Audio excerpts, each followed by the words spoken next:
सभी को जय सिया राम। रामचरितमानस में अयोध्या कांड चल रहा है।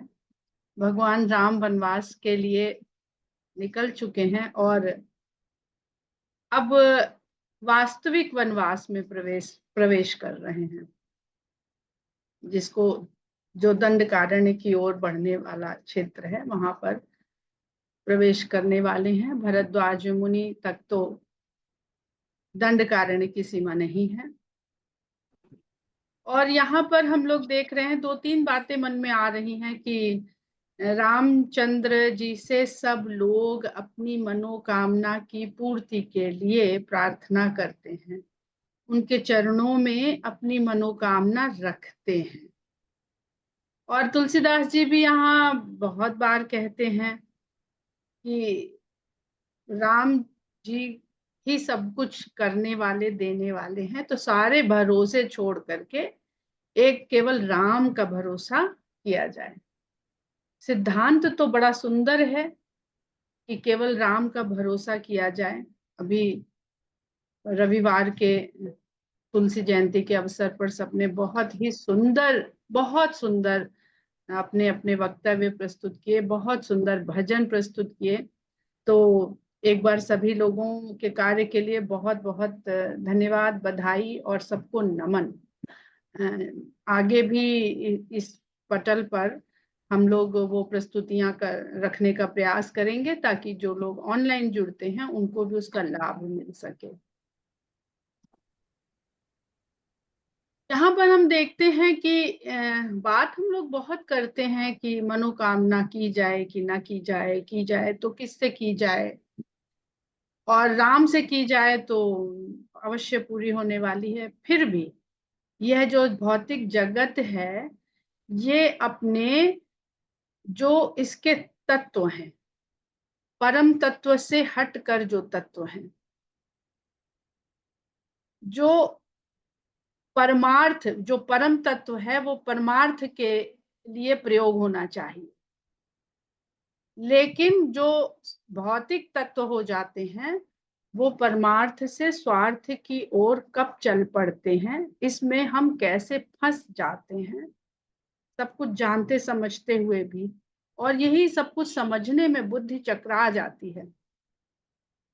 तो हम देखते हैं कि वाल्मीकि रामायण में भगवान राम लक्ष्मण जी से वार्तालाप कर रहे हैं और लक्ष्मण जी को प्रेरित कर रहे हैं कि आप अयोध्या लौट जाइए। वहां पर जो जिस तरह का वार्तालाप है वो कह रहे हैं, तो उसको समझने का प्रयास करिएगा। वो कहते हैं कि दशरथ जी की मनोकामना मन ही में रह गई, और जिसने राम का इतना सानिध्य पाया हो उसकी मनोकामना मन में रह जाए, ये थोड़ा विचित्र लगता है। हम लोग थोड़ा सा भी भजन कीर्तन या भगवान का स्मरण करते हैं तो अपने आप को इतना बल अनुभव करने लगते हैं कि अब सब ठीक होगा। हमारे भीतर वो शक्ति हम महसूस करने लगते हैं। भगवान राम का नाम का और स्मरण का सानिध्य ही हमें इतना सामर्थ्य दे देता है कि हमें डर लगना बंद हो जाता है।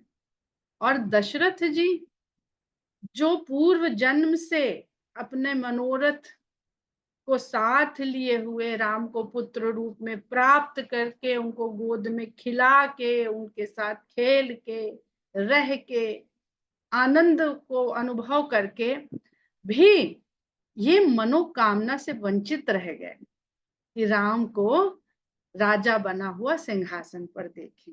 इसमें तो उनका कोई स्वार्थ नहीं है, कोई स्वार्थ नहीं है।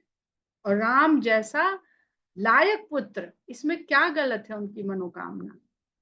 चलो, कई बार ये भी होता है कि भाई शायद उसमें भला नहीं था, इसलिए भगवान ने उसको नहीं पूरा किया। तो दशरथ जी के एंगल से हम इसको देखेंगे, फिर भी उनकी मनोकामना पूरी नहीं हो पाई, मन की मन में रह गई। तो हम लोगों की अगर कभी मन की मन में रह जाए, पूरी ना हो पाए, तो हमें ये जरूर सोचना चाहिए। और क्यों रह गई दशरथ जी की? वो इसलिए रह गई क्योंकि लिखते हैं ये काम के कारण हुआ। 4 पुरुषार्थ हैं मनुष्य के जीवन में, धर्म, अर्थ, काम, मोक्ष। तो परिणति क्या है? परिणाम क्या है? मोक्ष। सारी कामनाएं पूरी हो जाएंगी तभी मोक्ष मिलेगा। रावण जब तक पूर्ण काम नहीं हो गया, उसको भगवान ने मुक्ति नहीं प्रदान करी। और भगवान लक्ष्मण से कहते हैं कि संसार में धर्म और अर्थ, इन 2 पुरुषार्थों से बढ़कर काम का बोलबाला है। धर्म के मार्ग पर चलते हुए, अर्थ के मार्ग पर चलते हुए भी जो मनुष्य को विचलित कर लेगा, खींच लेगा, वो है काम रूपी पुरुषार्थ। काम भी एक पुरुषार्थ है। तो यहां पर लिखते हैं कि धर्म और अर्थ की अपेक्षा काम का ही गौरव अधिक है। तो डिगाएगा कौन आपको 4 पुरुषार्थों में से? काम। न धर्म डिगा पाएगा क्योंकि वो सहायता करेगा, और अर्थ भी दान से जुड़ा हुआ है। आपकी आवश्यकता से जो अर्थ अधिक है, धर्म कहता है कि उसका दान कर दीजिए, तो वो भी आपका सहयोगी हुआ। मोक्ष की दिशा की बात कर रहे हैं, सांसारिक भोग की दिशा की बात नहीं कर रहे हैं। भोग की दिशा में अर्थ को व्यक्ति अपने ऊपर खर्चने लगता है, लेकिन काम जो है वो डिगा ले जाएगा आपको, जीव को।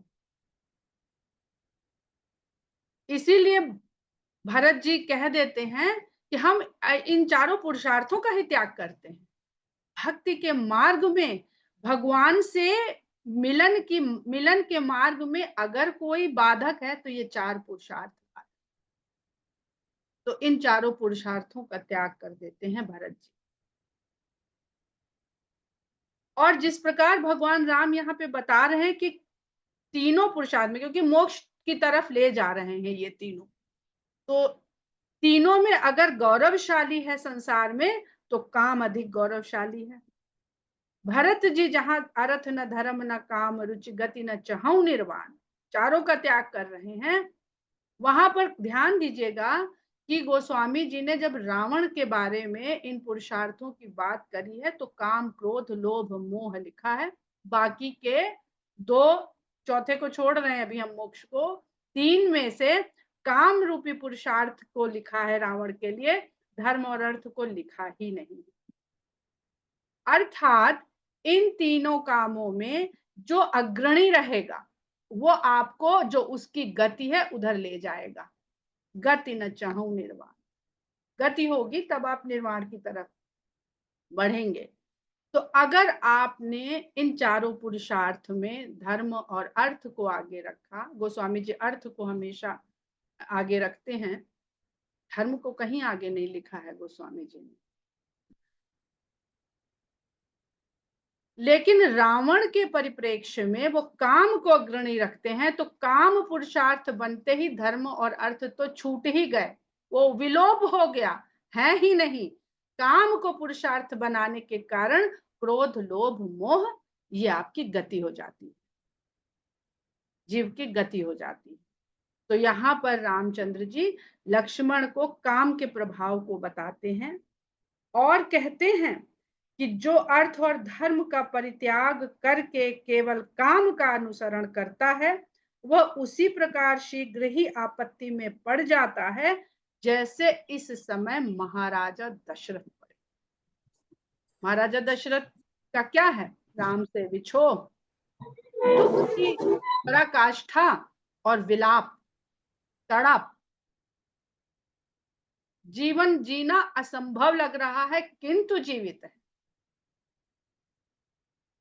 तो यहाँ पर भगवान राम इस प्रकार लक्ष्मण जी को बताते हैं और ये भी कहते हैं कि कैकेयी का प्रवेश इस भवन में, साफ साफ लिखा हुआ है कि दशरथ का प्राणांत और भरत को राज्य दिलाने के लिए हुआ है।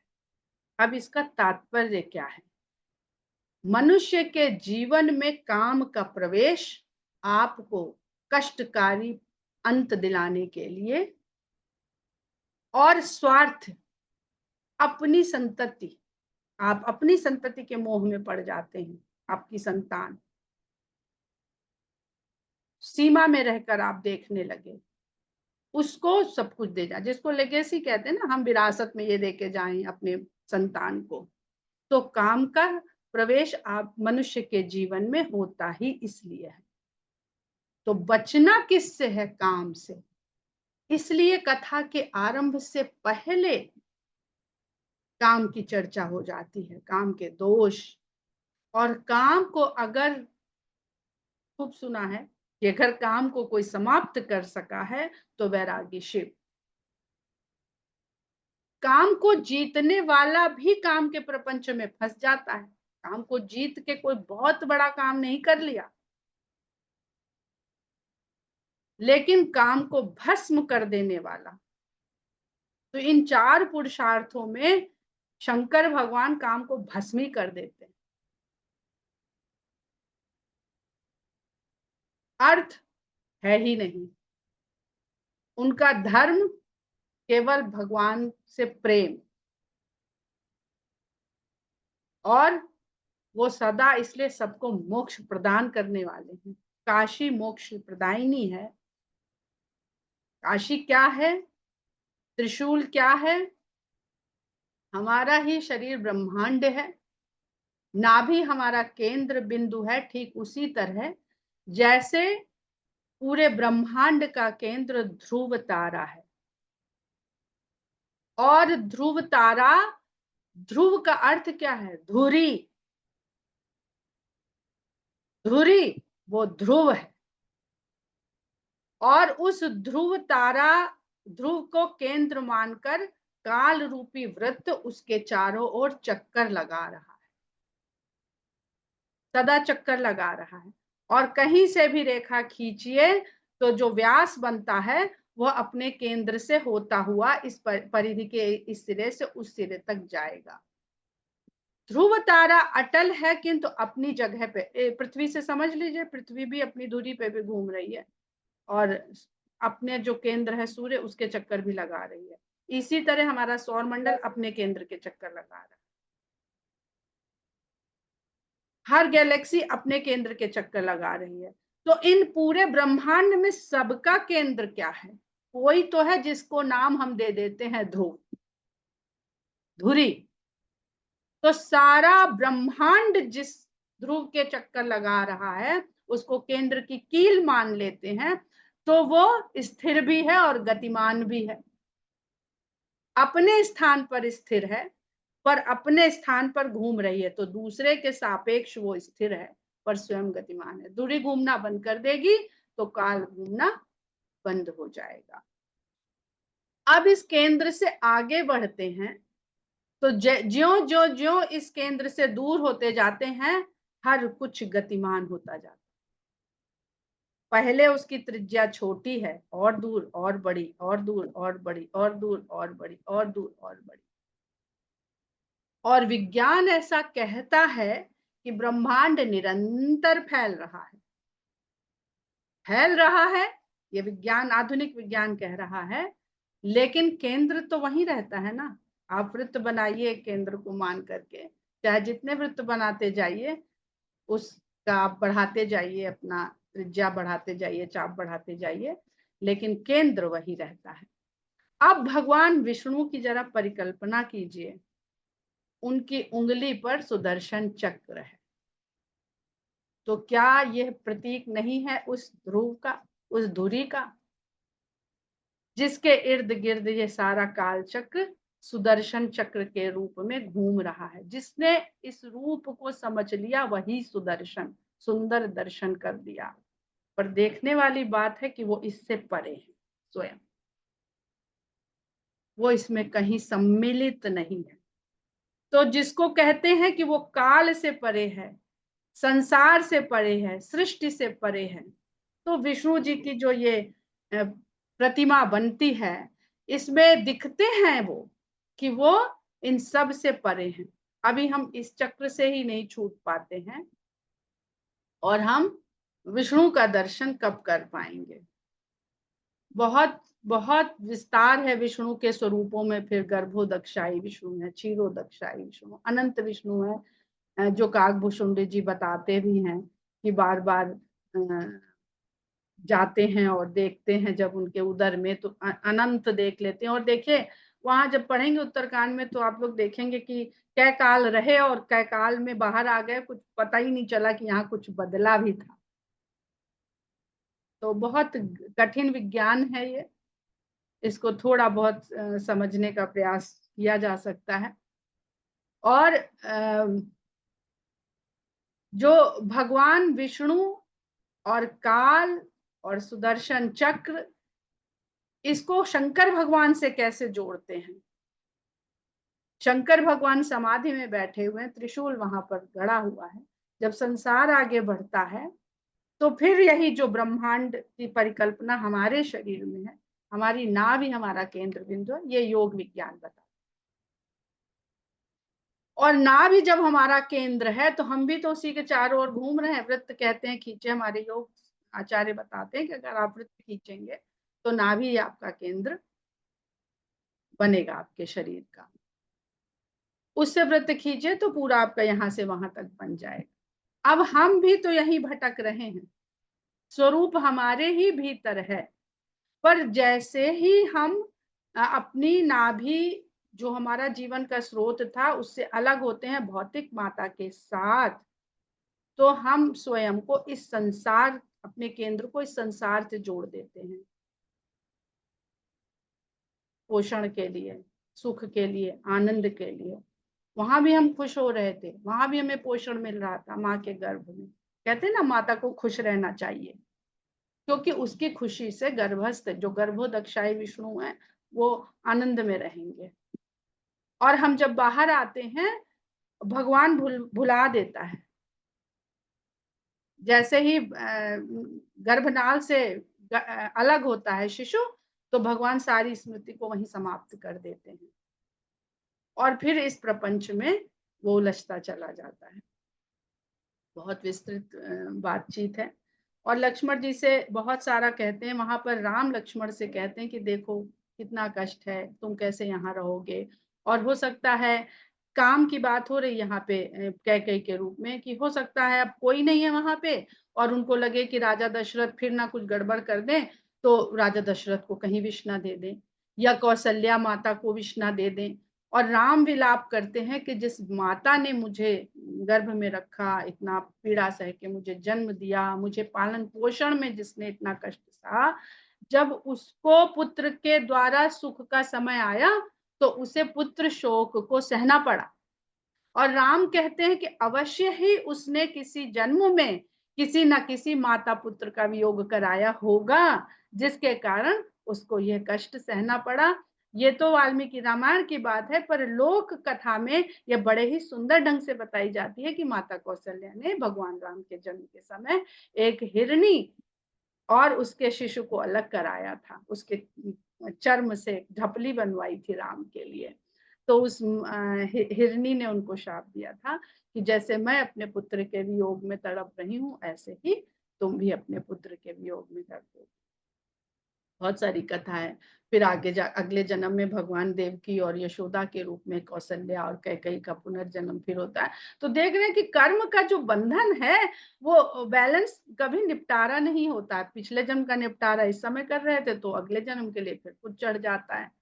तो 14 वर्ष ही भगवान रहते हैं वहां पर, देवकी के साथ जन्म लेते हैं, उनको त्याग देते हैं और वहां यशोदा माता के पास जाते हैं, रहते हैं। जो 14 वर्ष कैकेयी ने छीने थे यशोदा माता से वात्सल्य के, वो 14 वर्ष वो माता यशोदा को प्रदान करते हैं, उनके साथ वो लीला करते हैं, बाल लीला करके उनको उस आनंद की भरपाई करते हैं। तो बहुत ये कर्म बंधन को समझना बड़ा मुश्किल है। फिर लक्ष्मण जी नहीं वापस जाते हैं, माता सीता से नहीं भगवान राम कहते हैं, लक्ष्मण से कहते हैं और ये कहते हैं कि मैं सीता की रक्षा के लिए मैं सक्षम हूँ, इसलिए तुम वहां जाओ और पिता की और माता की और सबकी रक्षा करो जाके। पर लक्ष्मण जी मना कर देते हैं, जैसा तुलसीदास जी ने भी लिखा है। जब लक्ष्मण जी मना कर देते हैं तो अब राम का वहां पर ये उत्तर होता है कि वो लक्ष्मण जी की परीक्षा ले रहे थे कि कहीं ऐसा तो नहीं कि अब जो असली कठिनाई जब दिखी है तो इनको कहीं अंदर से सोचना हो जाए, तो स्वयं मौका दे रहे हैं कि लौटना हो तो लौट जाए। भगवान स्वयं मौका देते हैं कि त्याग से अगर पछतावा हो रहा है तो आप जा सकते हैं, उस संसार में फिर से लौट सकते हैं। पर क्या भगवान के पीछे चलने वाला, भगवान से प्रेम करने वाला उसकी अवहेलना करता है, उस सुख की, उस सुविधा की, और यही कहता है कि नहीं, हमें आपके साथ रहना है, भले इसमें चाहे जितना कष्ट हो। फिर भगवान उनको साथ लेकर के चलते हैं। और सीता माता का ये वार्तालाप पहले ही हो चुका है। रितु जी ने उस दिन बहुत सुंदर माता सीता के उद्गार प्रकट किए थे। और भगवान राम वाल्मीकि रामायण में लक्ष्मण जी से कहते हैं कि हम दोनों को जगना होगा, क्योंकि सीता की कुशल क्षेम का उत्तरदायित्व तो हम दोनों पर है। अभी तो इतना ही हमने पढ़ा है। और अब आप लोग जो भी बातचीत है, कुछ पूछना चाहें, कुछ बताना चाहें, अपने भाव, अपने उद्गार, तो बहुत स्वागत है।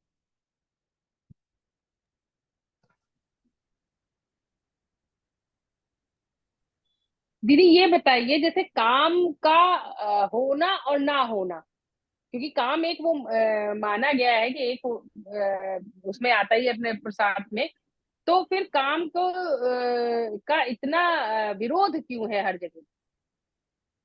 काम के वशीभूत होना बुरा माना गया है, कि लेकिन काम काम का, इतना आसानी से अपने भीतर फंसा लेता है। सबसे आसान लेकिन है काम का अपने भीतर फंसा लेना। लेकिन काम की अनिवार्यता भी तो जीवन में उतनी ही जरूरी है। अनिवार्यता जितनी जरूरी है, काम का फैलाव उससे कहीं ज्यादा है संसार में। अब पशु क्यों करता है मैथुन? केवल अगली संतति को जन्म देने के लिए, बस। हम लोग पाश्विक कृत्य कह देते हैं मनुष्य के दुराचार को बहुत आसानी से, पर वो पाश्विक कृत्य नहीं है, वो पाश्विक कृत्य से कहीं नीच कृत्य है।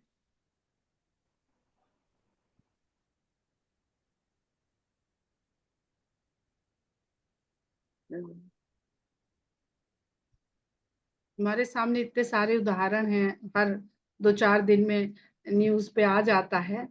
ये मतलब विभत्स है, शर्मनाक है, जिसको देखने सुनने की हिम्मत नहीं पड़ती है। ये है काम का प्रभाव कलयुग में। यद्यपि एक विद्वान को भी सुन रहे थे, उन्होंने कहा अभी तो कुछ भी कलयुग जैसा नहीं हो रहा है, क्योंकि अभी राम जो इतने बलशाली, अभी निरीह की स्त्री को के साथ अत्याचार हो रहा है, ताकतवर की स्त्री के साथ अभी भी अत्याचार नहीं। त्रेता में ताकतवर बलशाली की स्त्री का रावण हरण करके ले गया, जो सर्वशक्तिमान की तरह स्थापित है। अभी बड़े आदमी की स्त्री पे हाथ डालते लोग डरते हैं।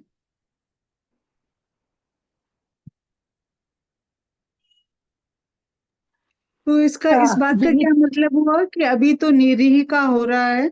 इसका क्या रेफरेंस पॉइंट है? अभी प्लीज और बढ़ेगा, एक्सप्लेन करो। अभी और बढ़ेगा, और बढ़ेगा? अभी और ओ, बढ़ेगा।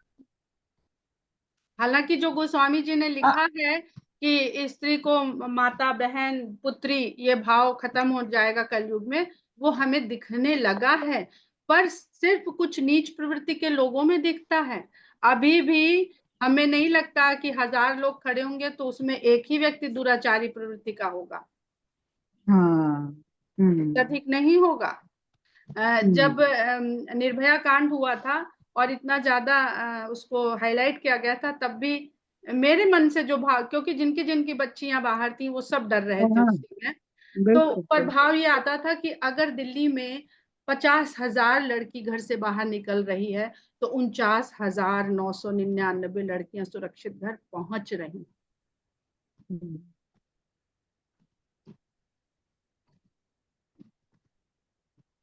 ईश्वर ना करे कि वैसा घनघोर कलयुग देखना पड़े, उससे पहले सब बने रहें अच्छे सात्विक विचारों। इसीलिए राम का नाम, आप जितना किस तरह से इंटरनेट पे जो कुत्सित विचार हैं, कुत्सित मानसिकता है, किस तेजी से फैल रही है।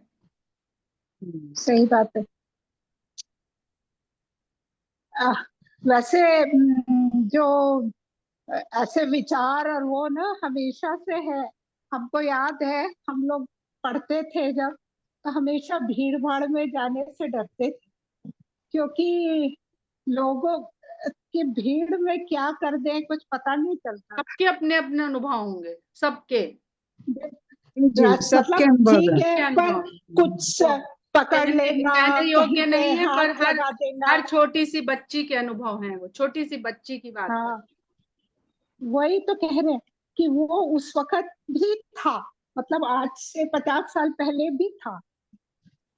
बहुत, मतलब भीड़ों में जाना बहुत मुश्किल था, लोगों की मानसिकता वैसी ही थी। जैसे बिल्कुल बिल्कुल। एक छोटी सी बात शेयर करती हूँ विनीता जी। एक मुस्लिम लेडी मेरी फ्रेंड थी, वो कहने लगी हज पे जाते हैं तो वहां भी नहीं छोड़ते ये आदमी टच करने में और पकड़ने में।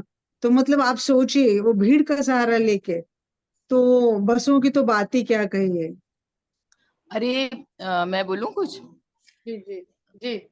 हाँ, ये राम राज में भी था, जब विश्वामित्र राम और लक्ष्मण को लेके जाते हैं, तो यही तो पता चला कि जो रक्षक हैं वो ही भक्षक हैं।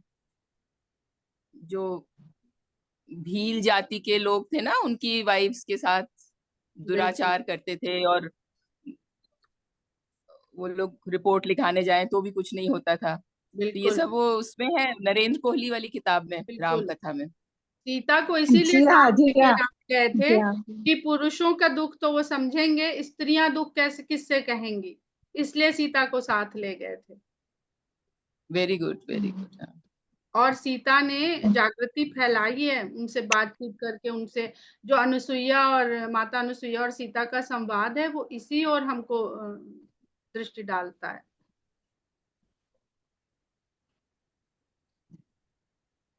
हम कुछ बताएं? माता अनसुईया ने तो इनको ज्ञान दिया था ना, कैसे। सती स्त्री के धर्म बताए थे। हाँ हाँ हाँ। जी, कोई हम कुछ बोले? और फिर बोला ये था? जी हम संजना। हाँ, बोलिए संजना। नहीं, हम ये कह रहे हैं कि जैसे जब वो अरण्य कांड में हड्डियों का ढेर देखते हैं रामचंद्र जी, तो वो वहां पे बहुत करुणा से भर जाते। तो अभी जब ह्यूस्टन वाले में हमने समीक्षा की थी, तो उसमें यही चीज हमें समझ में आई कि पराकाष्ठा तब भी थी। फर्क बस अब इतना हो गया है कि तब एक पर्टिकुलर क्षेत्र में थी, और वो लोग पहचान में आ जाते थे कि राक्षस ये करते हैं। भगवान सही। ने तारा तारा उस यात्रा में सबको, मुनियों को भी तारा, शबरी को भी तारा, और राक्षसों को भी तारा। मारीच से लेकर हर एक को कह रहा है कि हम इसी मुक्ति का इंतजार कर रहे थे। सब एक सी भावना है। फर्क इतना है कि पता चल पा रहा है। आज ये बिल्कुल खत्म हो गया है। हम भी कभी ना कभी सर्वव्यापी गलत हो से, गया है।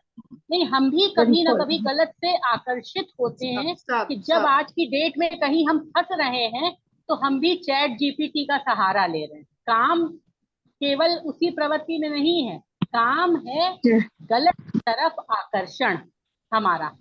तो हम भी इजी बनाने के लिए लाइफ को, तो हम में और पशुओं राक्षसों में भेद कर पाना मुश्किल हो पा रहा है। दिक्कत बस इसकी थी बिल्कुल सही मेरे कह रही हैं विचार। संजना जी, बहुत छोटे थे।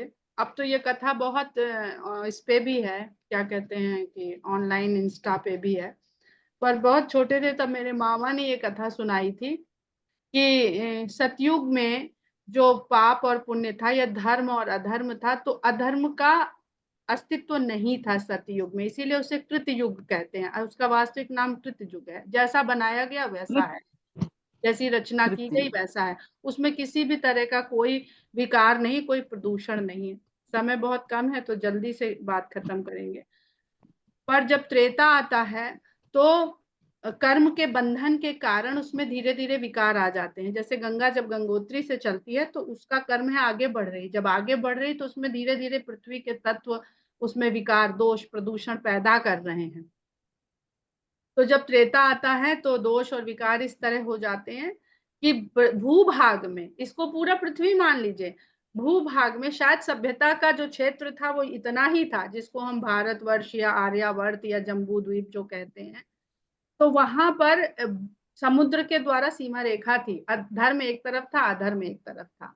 पर अधर्म अतिक्रमण करने लगा था, दंड कारण्य तक वो आ चुका था।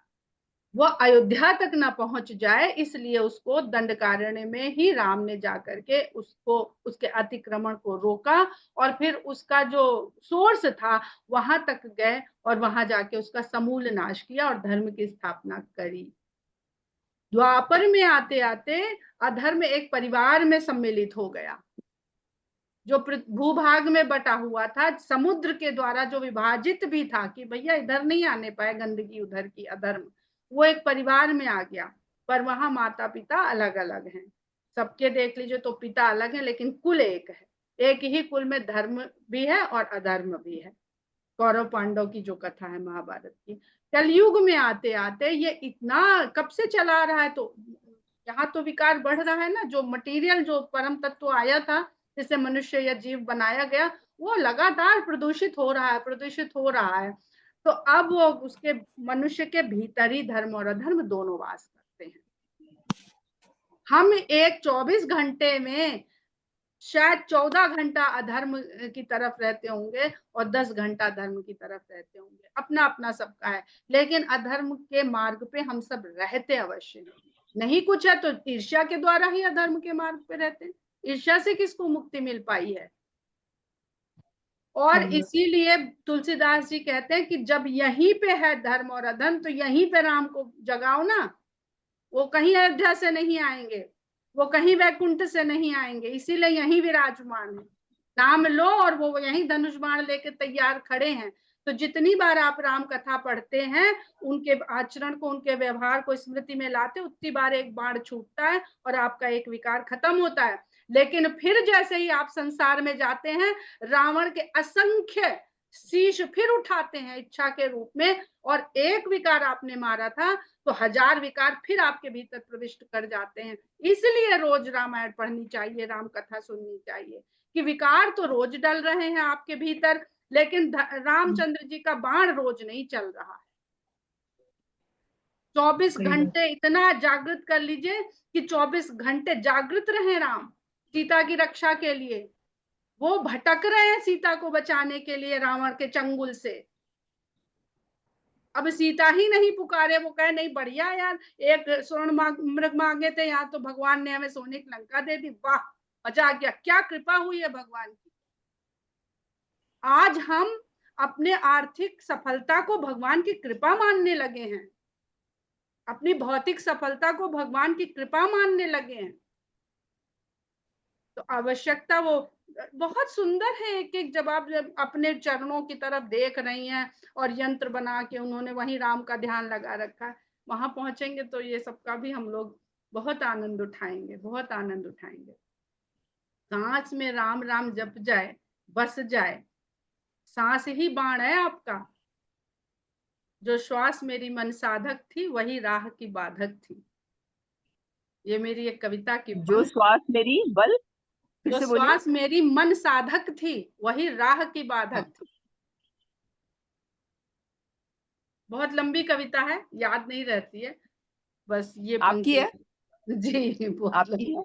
कभी सुनाएंगे, थोड़ा समय इतना रहता नहीं है तो। बहुत जो बढ़िया, श्वास बहुत बढ़िया। मेरी साधक थी, जो श्वास मेरी वही मन साधक थी, वही राह की बात है। मन जो साधक थी। क्या सिखाते हैं ध्यान में, ये तो सांस पे ध्यान दीजिए, सांस पे ध्यान दीजिए, सांस पे ध्यान दीजिए। वो आप लोगों को वीडियो भेज देंगे, क्या है मंगलकारी हनुमान, उसको फिर से सुनिएगा। हनुमान जी के हृदय में राम लक्ष्मण सीता बसे हुए हैं। वही प्राण वायु, वही ऑक्सीजन, वही हनुमान जी हैं, पवन पुत्र। पूरी वातावरण की एयर पवन है और उसमें ऑक्सीजन प्राण वायु, वही हनुमान जी हैं जो हमको बल शक्ति जीवन देते हैं। और कोई बल शक्ति जीवन नहीं है, अपना अपना वो है, अपने भीतर ढूंढने का प्रयास करते हैं सबको, बस उसी प्रयास का ये फल रहता है। चलिए समय हो गया, इससे पहले कि एकदम से बंद हो जाए। जय श्री राम। जय श्री राम। जय सिया राम, जय सिया राम।